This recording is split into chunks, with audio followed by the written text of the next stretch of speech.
ويعلو صوت الأذان يشكل في أذن الصغار والكبار همس الحق.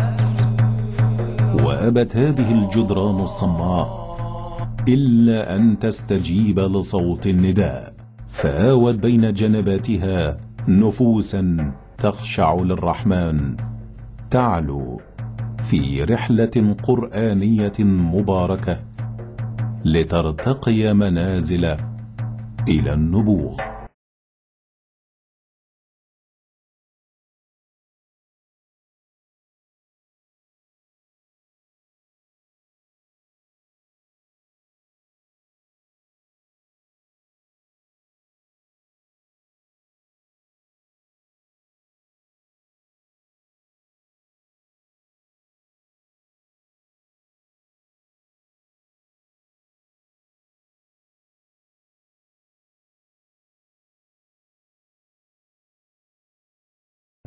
الحمد لله الذي أنزل على عبده الكتاب ولم يجعل له عوجا.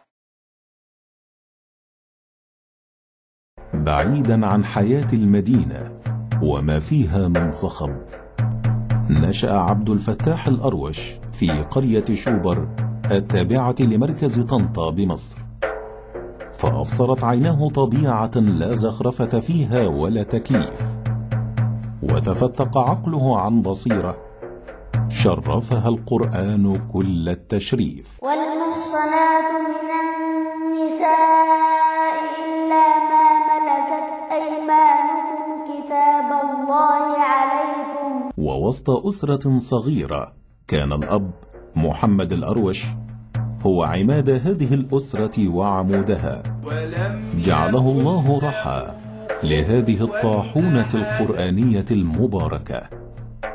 لم يكن أزهريا ولا قارئا، وما حلم بذلك يوما، بل تخرج في كلية الزراعة وامتهن بها، ولكن إرادة الله ادخرت فيه هذا الرجل ليخرج من صلبه أسرة كلها تتم حفظ القرآن الكريم قبل سن السادسة، فعكف على العلم الديني وشرع في حفظ القرآن وتحفيظه حتى يكون الأداة العاملة والقدوة الصالحة. من فضل الله علينا وعلي أن ربنا رزقني بزوجتي أم أحمد، وهي لها الفضل الأول في إعادة حفظي ومراجعتي للقرآن الكريم بعد ما تزوجت بها على طول، ولها الفضل الأول في فتح الكتاب الصغير اللي أنا فتحته في القرية بعد ما اتقفلت كتاتيب في البلد عندنا لمدة 15 سنة، وأعدنا فتح كتاب الأروش لتحفيظ القرآن الكريم.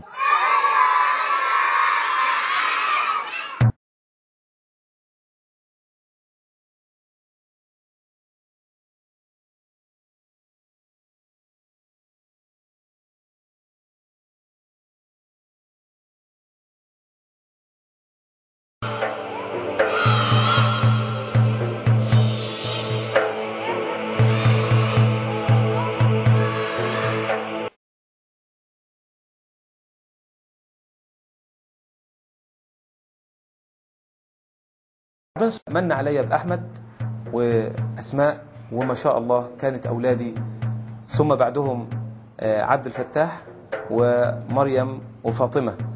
الحمد لله أولادي كلهم حاليا من حفظة كتاب الله، لم يبقى إلا فاطمة، هي عمرها 4 سنوات ونصف، وهي دلوقتي وصلت ل4 أجزاء ونصف في القرآن الكريم. أفعينا بالخلق الأول فهم في لبس من خلق جديد. يا أيها الذين آمنوا أوفوا بالعقود، أحلت لكم بهيمة الأنعام إلا ما يتلى عليكم غير محل الصيد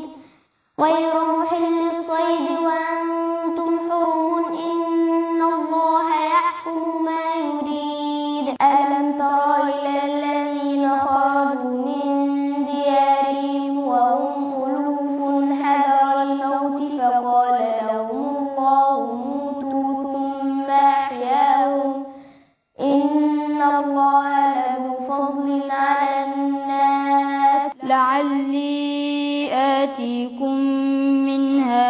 قبس أو أجد على النار هدى. بدايتهم خالص كان الولد وهو طفل صغير رضيع بيقعد على رجل أمه وبيقعد جنبنا على المكان اللي بنحفظ أو في المكان اللي بنحفظ فيه القرآن، يتعلم وهو صغير إحنا بنقول إيه، وهو ما بيتكلمش معانا، بيسمع فبيعرف الحروف، بيعرف تكوين الكلمات، بدأ يحفظ بعض آيات القرآن. نفاجأ به وهو عمره 2 سنين إن هو عنده استعداد طيب جدا لأنه هو يكمل مرحلة الهجاية أو القراءة والكتابة، فكان يتمها بسهولة، وكان لا نلقى معهم تعب بالمرة في حفظهم القرآن.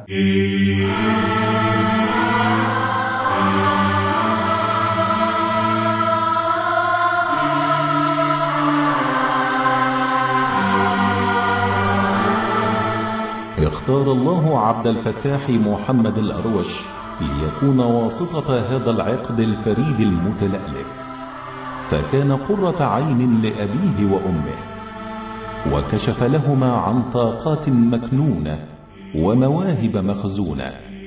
حفظ القرآن الكريم وهو دون 6، ثم توغل فيما يتعلق به من علوم ومتون وشروح.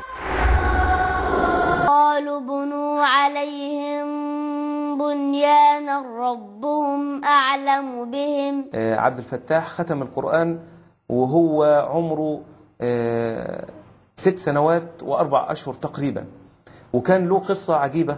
كنا حاولنا صغير السن فترة كده في المدرسة فما قدرناش، كان في السن 6 سنوات ولابد ان هو يتم 6 سنوات، وكان في الفترة دي حافظ لحد ياسين، ففي خلال 6 شهور حفظ من ياسين لحد ما ختم القرآن الكريم، يعني حفظ حوالي 14 جزء، حفظهم في 6 أشهر أو 7 أشهر تقريبا. قال الذين غلبوا على أمرهم لنتخذن عليهم مسجدا. عبد الفتاح درجة نبوغه عالية جدا في الحفظ والمحفوظات والنواحي العلمية الدينية، لدرجة ان هو لما انا بيجي اقوم الناس بيبقى هو كأنه مصحف مفتوح جنبي، يعني هو بيقف على يميني في الصلاة بيردني في كل خطأ، يعني انا بطمئن طول ما عبد الفتاح بيصلي جنبي. قال الملأ من قوم فرعون إن هذا لساحر مبين. ساحر عليم. قال الملأ من قوم فرعون إن هذا لساحر عليم يريد أن يخرجكم من أرضكم بسحره يريد أن يخرجكم من أرضكم فماذا تأمرون. طفل صغير دون 6، وأب حريص يريد أن يكون ابنه غير الناشئة من عمره، فألح وألح وصابر وثابر. اختبار عسير ليس فقط في القرآن والتفسير، بل وفيما يتعلق بهما من أصول وفروع. قول من أول باب هاء الكناية. صلح الضمير عن سكون قبل ما، حريك دين فيه مهان عنده ما، سكن وأده نصله نؤته ول، صفلي ثنا خلفه ما فيناه حل، وهم وحفص ألقى يقصرهن كم، خلف ذو ضم ثقوى يتقه ذو لم. ما استصعب الطفل عبد الفتاح ذلك، رأى الغاية قريبة، فكانت بالفعل بين أصابعه، فقط تحديد الهدف والإصرار عليه. كلامنا لفظ مفيد كاستقم، واسم وفعل ثم حرف للكلم، وحيده كلمة والقول عام، وكلمة منها كلام قد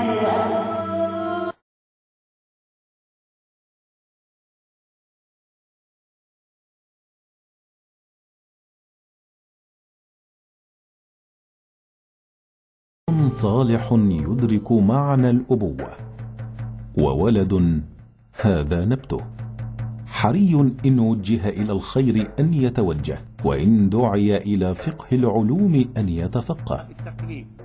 اختار له والده من المدرسين ما يعلو به شأنه، ومن العلوم ما ينفع الناس ويمكث في الأرض، إنه علم القراءات. فلا متن الشاطبية بدقته وصعوبته يعجزه، ولا طيبة النشر في القراءات العشر بحجمها وتعقيدها ييئسه، بل ثبات